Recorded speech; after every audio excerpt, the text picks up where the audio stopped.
guess you can take it as read that I wouldn't be here if I personally didn't profoundly believe in the benefits and value of volunteering in general and student volunteering in particular. You can also take it as read that the fact that I'm sitting on a platform with my university's volunteering team in the audience means that whatever funding challenges the sector faces, our volunteering programs are not under threat.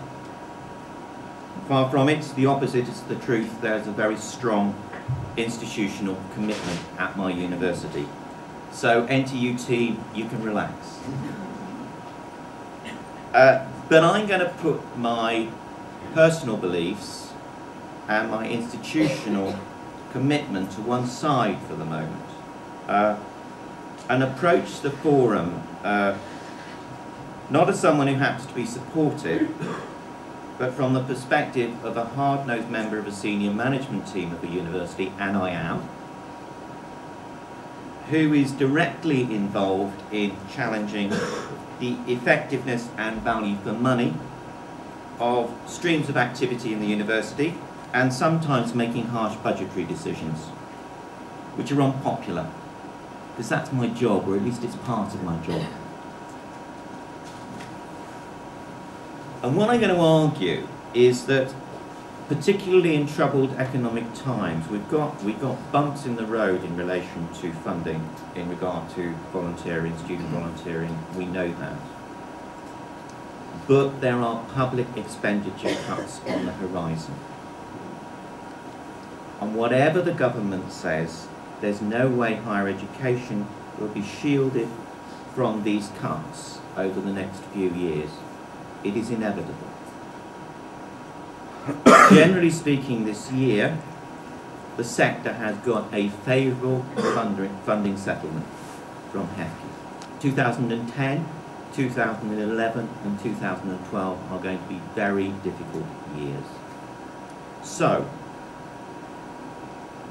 in that environment, it is simply not sufficient to base the case for student volunteering on a feel-good factor. We have to sharpen our case for resources, and wherever we can, we need to base that case on evidence. And that's why the V-funded research project and the position papers that were put to HEFCE by NCCPE and others at the end of last year were important.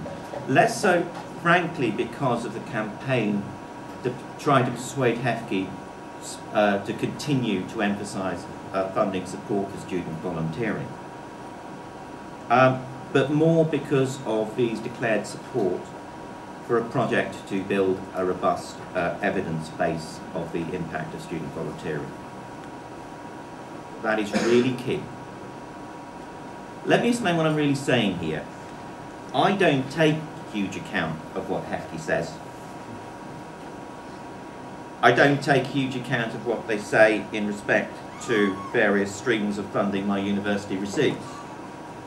Of course, if I receive funding for a special purpose, then I have to demonstrate that this funding has been appropriately applied. I have to account for it. But that's not an onerous obligation. And again, to be blunt, I don't care whether HEFCE explicitly locates funding for student volunteering in a specific funding stream. I don't care if it declares or not that student volunteering enables enhancement, retention, widening access. I don't care because I know it does. I also know that our vast range of activities in student volunteering and community engagement support our marketing and our recruitment of students.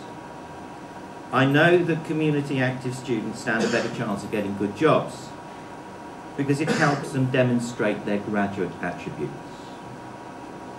I know that the profile of NTU as a civic university is enhanced by the community activity of our students. I know that we get great bang for our buck out of student volunteering. A lot of activity that doesn't cost very much.